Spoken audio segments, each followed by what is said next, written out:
everybody. Happy Sunday. It is October 29th, 2023. Happy full moon. The full moon was yesterday. I don't know about you guys, but the energy is very heavy, but also very transformative.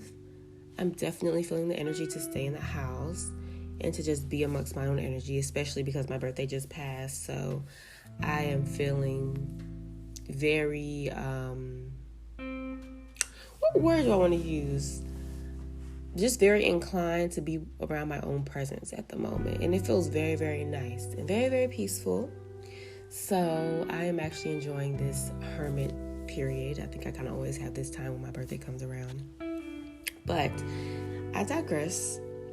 Today's episode is a little different. I'm going to get into, of course, the life in the soft girl era, but I want to touch on singlehood and dating and some things that I've been reflecting on and things that I've been able to piece together and be like, wow, this is all so much deeper than we think. Our singlehood is so powerful. There's so much you can learn both in your singlehood and both while in partnership. What I'm reflecting on the most right now is singlehood and reflecting on how important it is to embody the things that you want to appear in your life or in a future partner. Because I was really sitting and I was thinking, I was like, when I just within my soft girl era, like I told you guys before, this era for me is completely separated from, money, things like that. That's a part of just being within your abundance mindset. Hold on, I'm taking a sip of water.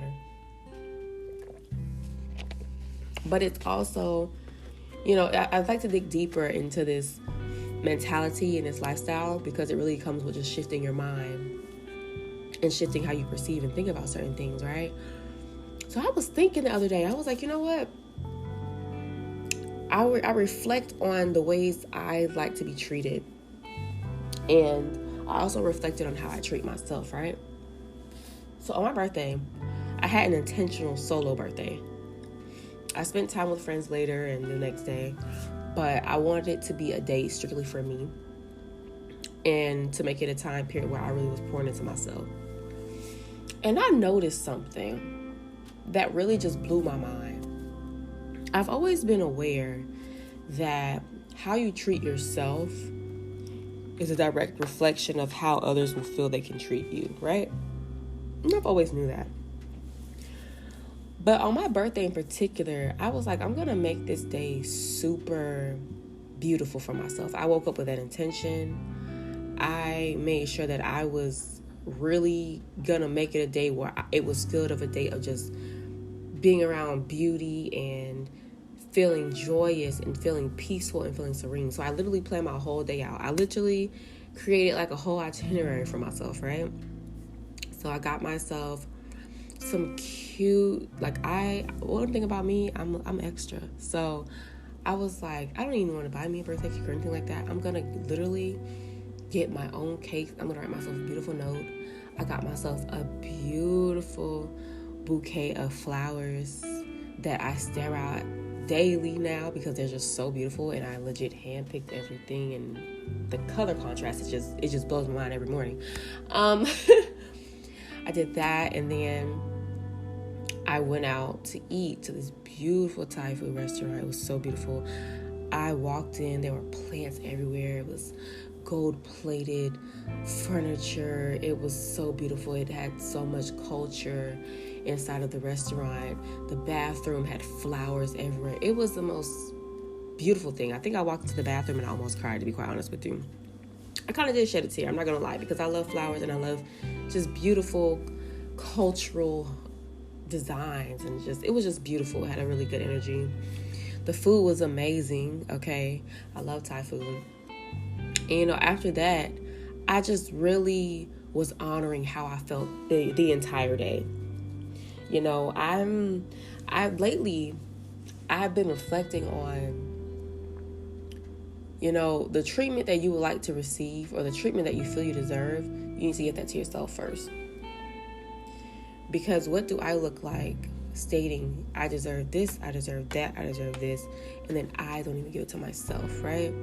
So my birthday was a day where I was completely pouring into myself and in every single way, into all of the things that meant the most to me and just gave me the feelings that I was looking for, right? And I was like, this is actually pretty easy. This is easy to just really honor what I need in a particular time and give that to myself. And I thought back to a time frame when it wasn't easy. And the only times it wasn't easy is when I had people in my life that were treating me in ways that conflicted with how I wanted to treat myself or what I felt I deserved. Not only that, when I was acting in ways that didn't reflect what I wanted and the things that I deserved. You know what I mean? So I was like, wow, it really is this simple, you know? And I thought about the power of manifestation and the power of attraction and just the science behind it. And it was like, you know what? It really is that simple, that you have to embody the energy and literally embody the lifestyle or just embody the complete action of whatever it is that you're wanting to receive, so that you become more open to it energetically and that it's attracted to you. You know what I mean? When I was treating myself for my birthday, I was like, wow, you know, like it was eye-opening. It was eye-opening because I feel like so often we expect others to make us feel good, and we expect others to bring that joy and bring that peace and bring that excitement and passion for life out of us. That's so much to the point that we forget that we are our first loves. We are our first, relationship in life. The relationship we have with ourselves is a direct reflection of the relationship that we will have with others, right? So I was like, the relationship I have with myself, how I treat myself, how patient and gracious I am with myself, how loving and nurturing I am with myself, how easy it is to see the beauty within myself and within my growth and within my mistakes and within my flaws, etc. It's a direct reflection of how I am able to deal with other people, and also a direct reflection of how I know I should be treated by another person, right? So I was reflecting on that, and then I was digging deeper, right? Because my birthday was such a reflective time for me, because anytime, I don't know if this is just a Scorpio thing, but I know for sure we take our solitude very seriously, and when we have it for enough time, we literally pop out an entire new person, because we go through like the depths of our minds and the depths of our souls in those time periods to the point that we really emerge into a whole different mindset, a whole different being. And I really love that about ourselves. They don't call us, the Phoenix for nothing. We really do go through a lot of death and rebirth, being ruled by Pluto, and, really taking transformation very seriously and taking our life experiences very seriously and making sure we learn from those situations. So as I was reflecting on all of that, I was like, another reason why it's important that I realize that is because anybody that tries to gain access into my life or wants to be a part of my life needs to bring the same joy and peace that I give myself, or better. Now, just imagine if I did not give myself peace or joy. I didn't know how to give myself those things, and I just took whatever someone gave to me. What they gave to me will become my standard, which is not a safe thing to do. I don't think it's safe to go out in this world and just take what people give to you, because it's what they give to you. They don't know you. They don't know what you need until you let them know. You know what I mean? When you take that time for yourself and you really realize what you need and what works for you and what brings you peace and joy and the standards of which you uphold yourself and the treatment that you deserve, when you have that standard, when you have your own set code of conduct, and then you go out into the world, it's much easier to navigate within friendships, within dating, within jobs, within everything. You know what I mean? When we're walking around aimlessly with no code of conduct and with no standards to which we uphold ourselves, to how we represent ourselves in the world, to how, the treatment we give ourselves, if we don't have that standard first, it's so easy to just accept whatever is given. And that is where I feel like a lot of us grow to be unhappy, and how we end up in a lot of toxic situations, toxic relationships, how we end up around people that don't mean us any good, and how we end up in situations that don't make us happy, right? So I feel like it's important to not compromise my queen treatment or my expectations. You know, I feel like if you're not coming into my life to treat me as good as I treat myself, and I treat myself like an absolute queen. So if you do not have intentions to come into my life and treat me as such, or you want to treat me in a lesser way than I treat myself or how I treat you, it's an absolute no. I'm very big on reciprocity. So if I give you respect, if I give you kindness, if I give you honesty, and you do not give those things back to me, those are the standards, number one. Those are not some commodities that you get over time. Those should be standards from the get-go, from the first interaction. You know what I mean? I don't think a lot of people have a respect for humanity like they should, in terms of just, you know, if someone is coming to try to be in your life as a friend, a lover, etc., before they get to know you, before you hold this title in their life, there should be an automatic respect for you just as a human being. There should be an automatic compassion for you as a human being. There should be automatic empathy for you as a human being. There should be, automatic kindness for you as a human being. There should be those things that are already set in place, and that truly comes from someone's upbringing, their character, and the integrity with how they move aside from their relationships with others.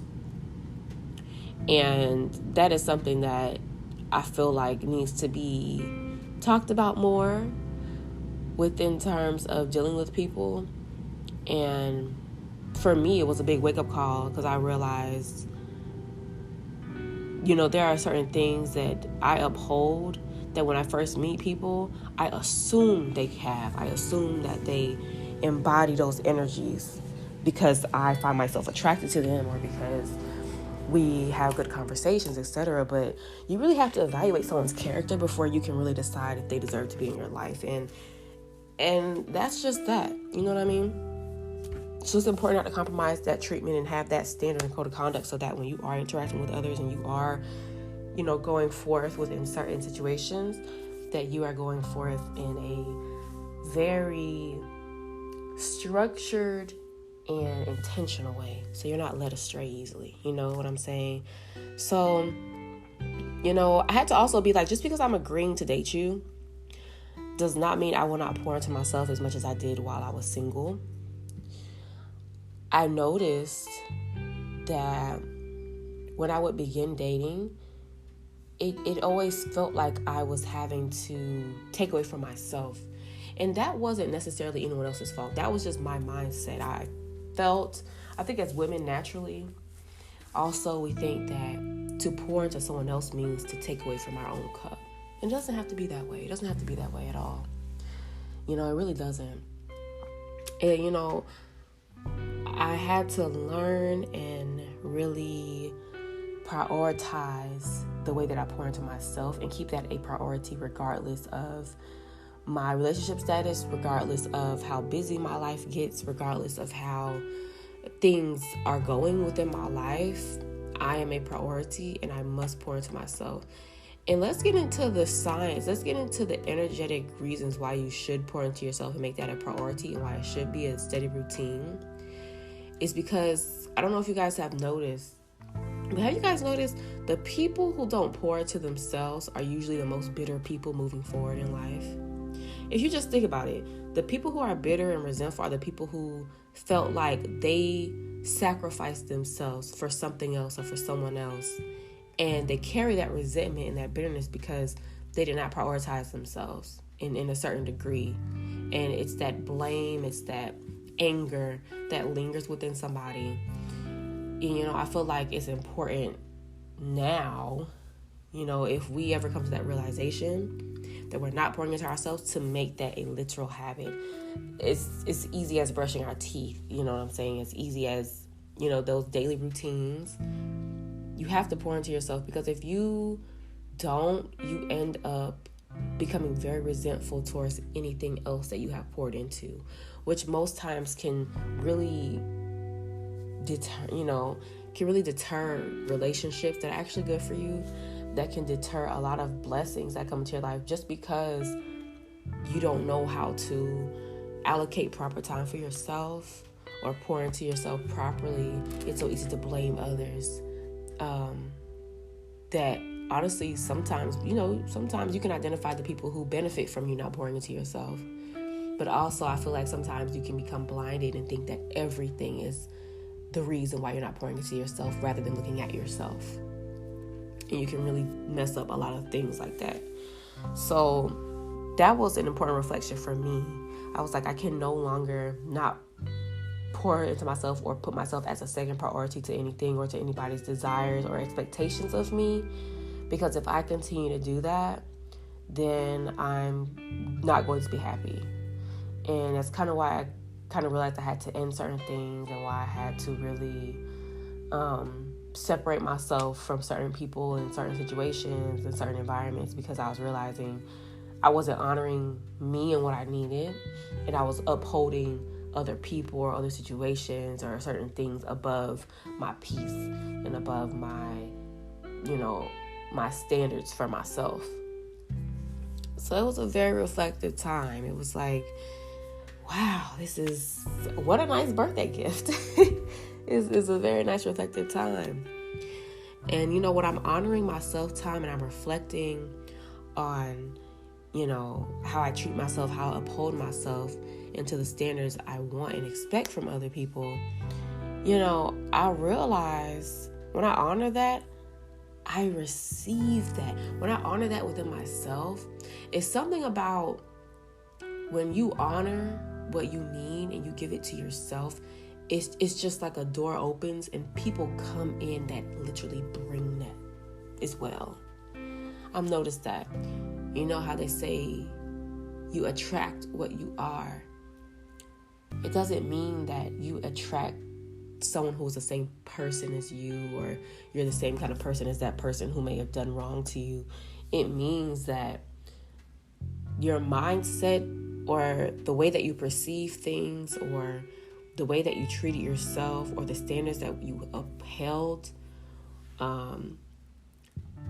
open a door to an energy or a person, or like the lack of boundaries open a door to an energy or a person or a situation that created that situation.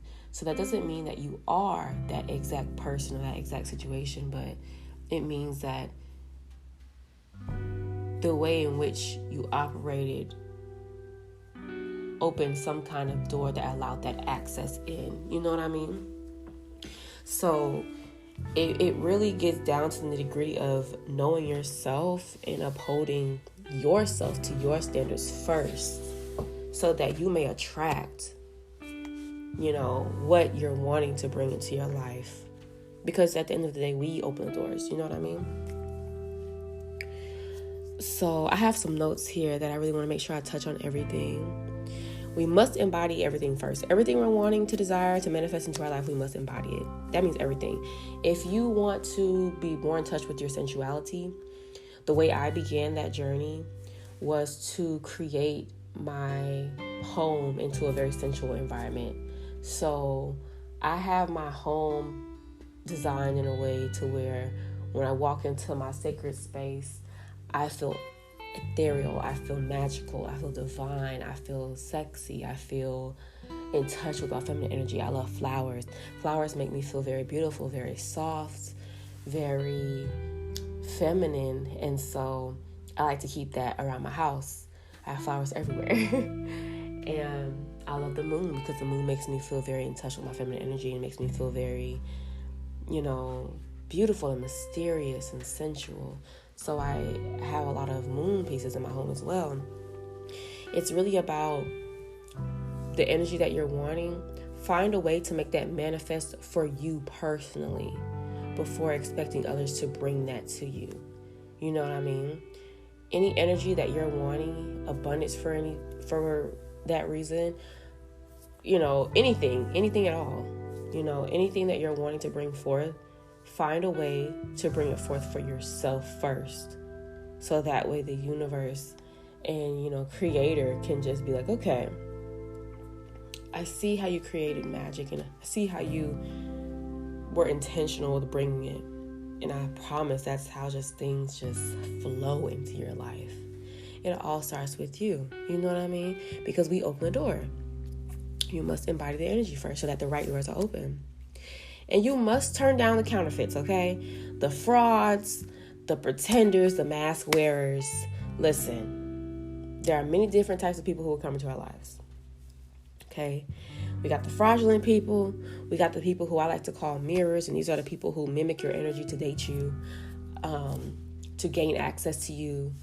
Certain people like to pretend that they are on your same vibe, on your same frequency, have the same mentality of you. Some people will study you to try to exemplify or, pretend to embody what you're looking for in a person because they assume or they, try to put two and two together. Or maybe if you're outwardly saying what you want in a person, they come forth and they pretend. But one thing's for sure, masks always have to come off. And they come off a lot of times, and there are a lot of signs to look out for when dating. Excuse me. And I feel like that needs to be a separate episode on how to just spot counterfeits and people who don't actually embody the energies that they present. And I always say the best way to find that out in a short time period right now, just to explain a little bit, is to always just look at how they react and handle certain situations. Look how they handle situations in terms of conflict, in terms of being angry, in terms of, when their integrity or honesty has to be brought to the forefront. That will tell you everything you need to know about a person.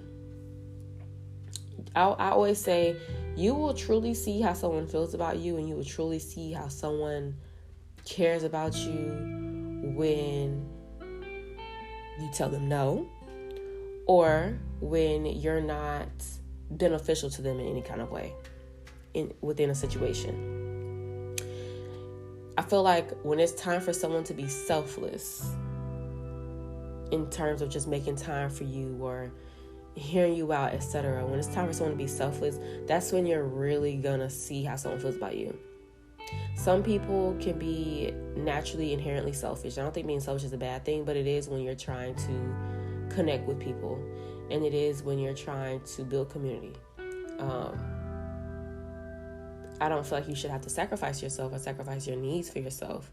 There are times when you need to just honor yourself, and that's fine.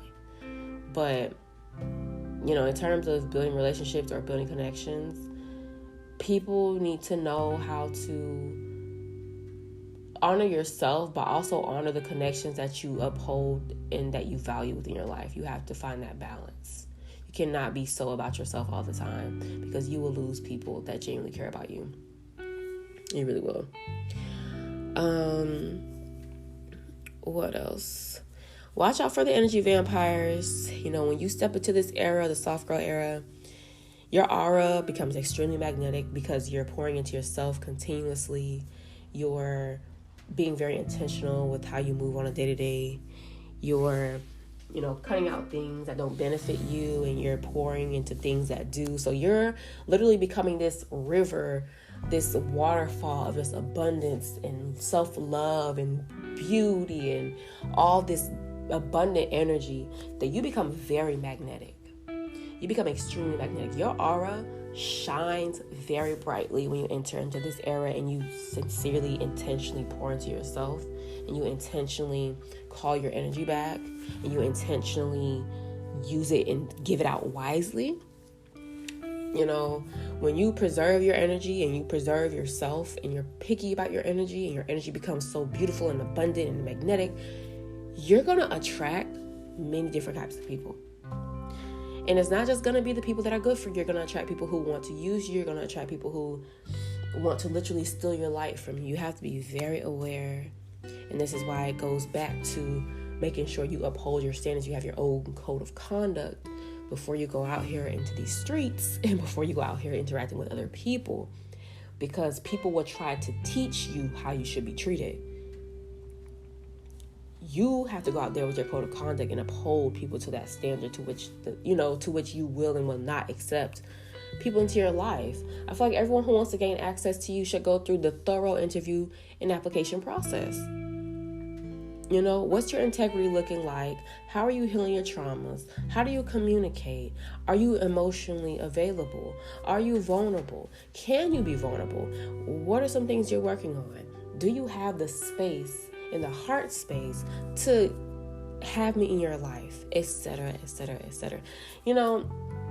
And how important is honesty to you? How important is your integrity? You know what I mean? Things that should be spoken about in the forefront rather than months later or when you already have invested time. You know what I mean? So, yeah.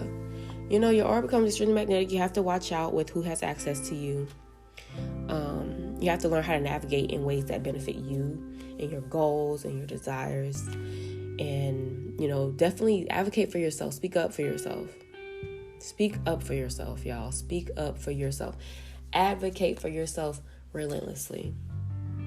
Okay? Because one thing I've noticed too is a part of having a code of conduct and having your own set of standards is you also have to learn to express that. And express that firmly. And express that anytime you need to do so. The right people will understand why you advocate for yourself. And they will not be thrown off or offended for you advocating for yourself. They will respect it. You know what I mean? So stand up for yourself. Speak up for yourself. I had a problem where I felt like if I advocated too much for myself, I would come off as naggy, or I would come off as, needy, etc. You have to teach people how to treat you. You do. You have to remember, everyone goes through different things in life. Someone could see you're a queen, and the last queen they may have dealt with may have tolerated things that you absolutely do not tolerate. And you have to teach people how to treat you. Now, how they choose to move going forward after you expressed yourself is, also a part of knowing when it's time to cut things out and cut things off, especially when things like your respect, your time, your energy is not being respected, when you're not being heard, when the communication is poor, when, et cetera, et cetera, et cetera. When you're not feeling like you are being treated how you should be treated, or you feel like you're not being seen for your worth and you're not being treated kindly, et cetera, et cetera. If you just are not feeling good in the connection, et cetera, if you are feeling like you're not receiving the things that you need within a friendship, a partnership, whatever the case, you have to advocate for yourself and learn to cut things off accordingly. I feel like having that Queen of Swords energy is so important because, the soft girl era is not about, like I said, it's not about, it's not just about that. You have to be extremely fierce and extremely protective of yourself, but to the point that it doesn't make you cold-hearted and it doesn't make you hard to the point where you can't feel and you can't let loose and receive and flow, as the goddess you are. So you do have to embody this Queen of Swords energy. If you aren't familiar with the Queen of Swords, that's like a tarot card. If you Google it, it'll kind of break it down a bit. But the Queen of Swords is all about being very strict, very clear cut with your communication, strict boundaries. Queen energy is not about just looking pretty and looking regal and carrying yourself in a regal-like manner. Understand that queens also have to go to war. Queens also have to defend themselves. Queens also have to fight. And queens also have to protect their empire. And sometimes you have to go to different lengths to do so. And I'm not saying you have to fight somebody. I'm saying you may have to tap into an energy that is very cutthroat and very to the point and very no tolerating BS type energy. You do have to be in that energy. You do, especially with people that you know have benefited from you not having boundaries. And you know who those people are when I say that. I'm sure you do. You know, so definitely embody that Queen of Swords energy. Embody the energy of protecting your peace and making people prove that they should have access to you. You know, and don't feel bad about it, and don't feel like you're expecting too much or that your standards are too high, etc., etc. You know, leave that for the people who believe that. You know, let the people who think that. This is your life. This is your reality. What you accept is what becomes your reality. What you give energy to becomes your reality. Whatever you give energy and time to is what you're feeding. So anything you don't want to have present in your life, starve it. Literally starve it. You know, I'm not going to say it won't cross your mind. I'm not going to say you won't be tempted to get into certain things or into certain people that you have no business. But I'm saying learn how to starve that energy. Learn how to starve that thing. You know, anything that you want to get rid of, anything in life. Think of like when you have an infestation or when there's like a situation where, you know, even with trying to lose weight, in a way you have to starve. I'm not saying you have to starve yourself, but in a way you have to starve that mentality of eating when you're not hungry. Or you have to starve, you know, the pests and so you can kill them out. You have to starve things that aren't beneficial so they can die out. That's just a natural, the nature's way of doing things. You know, when something is not healthy, it's starved of good health. It's starved of, you know, it's void of something. So, you know, it's always good to starve anything that isn't beneficial to the mentality or the lifestyle that you want for yourself. You know, so anything that's just not it, just do not give energy to it. And of course it's easier said than done, but it really boils down to self-discipline, and it starts somewhere. Some things you have to do cold cut turkey, and some things you may have to work on day by day. But at the end of the day, you know what you can do. Sometimes you do have to go cold cut turkey, especially with people. Sometimes you just gotta cut it off, okay? Because some people just don't honor you. Some people just don't honor that you honor yourself. Some people don't honor that you respect yourself. And like I said, some people just benefit off of you having a lack of boundaries and benefit off of you not having your own set of standards. And they try to come into your life and tell you, well, this is how you should be treated and this is what you should accept. And let me tell you why. You know? Because if you don't know better, you can really just accept whatever. That's why it's so important to self-reflect and figure out yourself first. And that's why I'm taking my singlehood so seriously now, because I always have, but not in the regards of realizing why it's such a builder for you to be in a healthy relationship if you use that time correctly and you don't use it just frivolously dating people that you don't even connect with and dating people that aren't beneficial to the mindset and mentality and the kind of partnerships that you want in your life. You know, so, you know, along with dating people, just make sure they also embody those energies that you yourself embody and that you want. But anything you want, you must embody. You know? So that's all I have for today. You guys, stay safe out here, okay? Stay safe. Protect yourself. Stay vigilant. Stay on your throne. Do not come off of that thing. Keep your crown on. In situations where that thing is tilting, about to fall on the floor, catch it, put it back on. You know, it all starts with our mindset. It all starts with what we accept. It all starts with what we embody and how we treat ourselves. So definitely, take that time. If you realize you've been accepting things that aren't anywhere near to how you treat yourself or how you want to be treated, you have the God-given right to change things up. That's the gift of life. That's the gift of opportunity. That's the gift of breath, is that change is always among us, and we have the decisions to, and the power to just change our reality. So, much blessings to all of you. I hope you guys have a beautiful Sunday. Happy full moon. Definitely do your releasing rituals. Let go of the energies. Call your energy back. Call your power back. Use this wisely for yourself. Peace and blessings to y'all. And protect your peace. Protect your self-love. Protect your self-worth, your self-respect, amongst everything, above all else. And stay tuned. And like I said, stay magical, okay? Stay beautiful. Stay lighthearted. Stay soft. Keep your heart. Don't let this world change you. And please tune in to the Self-Love Witch podcast on Instagram. I want to start going live there soon. I want to start, start a few new things, a few new situations over there. So definitely tune in. Don't be afraid to reach out. I love talking to you guys. And have a beautiful day.